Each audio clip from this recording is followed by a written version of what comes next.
paano. Mama Ali. Sino Mama Ali? Yung kapatid kong scriptwriter. Naggaganon. Script. Oh yan, hindi ko alam na may kapatid siyang scriptwriter. Hello there everyone! Good day to you. This is our new show here at the Gian Eric Adaw channel. I Love Lola. And this show will feature interviews with one of the most significant people in our life, none other than Lola. And oops, do not show her yet. And for today, we will have an interview with her about a very important portion of her life. And by the way, this show will be seen every Saturday and Sunday at 7 a.m. California time. So this is especially made for you there, the Vinduan family. Hello there, Vinduan family. And let's have it right now. Let's welcome Lola. Okay, so hello Lola, kumusta po siya? Mabuti naman. Mabuti naman. Anong naramdaman niya sa maghapon, Lola? Secret na lang kasi nasa TV. Ayan, o sige. Ang pag-uusapan natin ngayon ay kung paano nagkaroon ng personal na relasyon sa Diyos si Lola. Kasi, katulad na nakikita natin sa picture dito, na nagpe-pray talaga si Lola. Paano ba na-develop kay Lola yung ganong buhay na merong malapit na relasyon sa Diyos? Una po sa lahat, Lola, kumusta ang buhay niya nung hindi pa siya nakakakilala kay Jesus? Nung hindi pa ako nakakakilala sa Panginoong Jesus,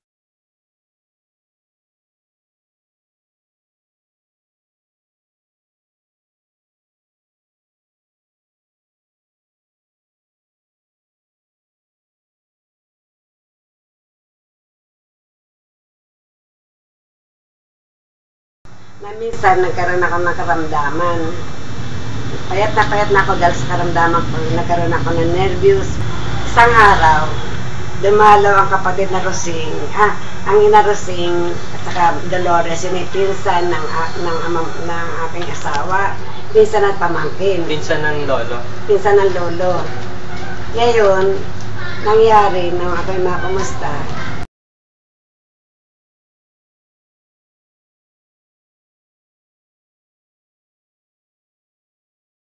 tatango-tango lang si Dolores at saka si Carosing. Ngayon ay ano nangyari bago umalis nalilipag-pray ko siya.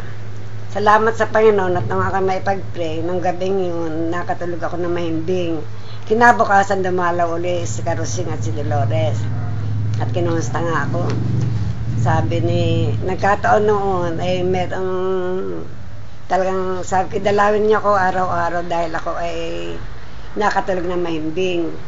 Ngayon, inalok ako ng Bible study sa bayan na Rosing Bagcos. Tapos bago mangyari nga pala yun, ayan ang Bible study. Ako nagpupunta doon tuwing gabi. Hindi naman gabi-gabi, kundi 3 times a week. Laki ng payong ko, ako talagang balot ng sweater dahil nga ako may sakit. Yung nga nervous ko. At talagang ako'y payat na ng panahon yun, hindi nakakatulong sa problema. Ngayon, isang araw, inanyayahan ako ni Carosing Bagcos sa chapel at meron daw guest speaker. Kahit ako'y mahina pa, ay ako nagpunta doon. Nagkataon yung speaker, talaga nagpatanggap sa Panginoon. Nung oras din yun, ang papatanggap ng pastor, hindi ko na matandaan ang pangalan ng pastor, ay tumanggap ako sa Panginoon. Agad ko naramdaman ang tanggapin ko ang Panginoon Jesus. Agad ko naramdaman nung oras na yun na talagang sa puso ko at nagkaroon ako ng talagang may kapayapaan. Sa hapon noon, naghanap na ako nagpunta na ako sa Bible study kay Carosing. At talagang nakita ko ang talagang pagtulong sa akin ng Panginoon nung panahon yun. Tapos talagang matagal din ako nagkaroon ng karamdaman ng panahon yun. Hindi na maagad naalis yung karamdaman kong nervous. Pero salamat nga na ako ay tumanggap at nadama ko ang kapayapaan sa Panginoon. Lola, paano nabago yung buhay niya mula nung tanggapin niya si Jesus? Ano yung mga pagbabago na naranasan po niya mula nung?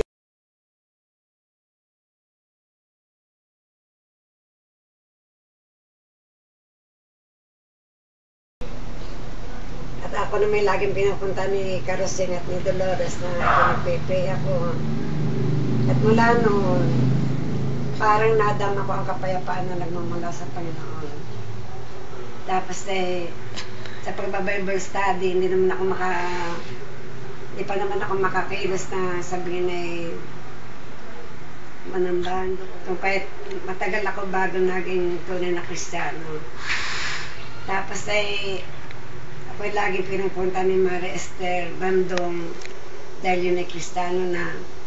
At lagi ako inaakit na kami mag-Bible study sa kanilang bahay. At nagkaroon ka ng prayer meeting araw-araw tuwing hapon. Hindi pa ako bautismado noon. Kasama kong Daday Itang. Kahit mula noon, para bang na bago ang buhay ko, nagkaroon kapayapaan. At talagang sa pananalangin ko araw-araw, hawak ko na ang Bible. Nakita ko ang katugunan ng Panginoon sa aming buong pamilya. Noong una, galit aking mga anak dahil sila itinutokso ng mga kalapitbahay. Kasama si Tita Rosie sa nagagalit sa kanya. Sina Rosie, sina Emma na talagang pagdating ng bahay, panik na sa taas dahil tinutokso ng mga kalapitbahay na hindi para magdala ng Bible, na malaking Bible para sumama sa akin. Kaya nagagalit sina Rosie, sina Emma. Tapos na talagang ako yung mga bautismohan na hindi pa ako nagpabautismo noon dahil ako humingi ng sign sa Panginoon. Sabi ko sa Panginoon, ako yung magpapabautismo kung may magbibigay ng puting bulaklak sa akin. Napakatagal na wala nagbigay ng bulaklak na puti. Sabi ni Maria Esther, Mari, kung sakali ito wala magbigay ng bulaklak na puti sa iyo, paano ka mababautismohan? Magdesisyon ka na. Nagdesisyon ako ng pabautismo. Kaya lang, tinakot ako na kay asawa. Oras at ako magpabautismo. Ako hiwalayan. Tinanong ako ni Maria Esther, asawa o Panginoon? Naglakas loob ako na talaga magpabautismo na hindi alam na aking asawa. Ang kasama ko na ako'y bautismohan, si Carnena at si Kang Castor, yun lang ang dalawang yun. Kapatid ko at bayo ko. Walang anak sa mama sa akin, kundi yung mag-asawa. Nung nga ako yung bautismohan, sabi ko kay kapatid na inya, pag ako nabautismohan, ay ako yung lagyan ako ng bigsa sa likod dahil ako hindi naliligo ng malamig. Sabi na kapatid na inya, hindi kita lalagyan. Hindi ka magkakasakit. Sa hapon nang ako mabautismohan, nakapaligo na tuloy ako ng malamig. Hindi na ako tubig. Kaya, salamat sa Panginoon talagang damang-dama ko na talagang pag tumanggap sa Panginoon ang isang tao, talagang nababago ang kanyang buhay. Yan. Maraming salamat, Lola. Hindi pala kaparaanan ng mga tao ang magdadala sa atin sa isang personal na relasyon sa Diyos, hindi relihiyon o ano paman, kundi pananampalataya kay Jesus na siya rin ang magkakaloob sa atin ng kapayapaan. Ito po muna ang ating interview sa araw na ito. Abangan nyo ulit kami bukas dito lamang sa I Love Lola para makakwentuhan pa natin si Lola.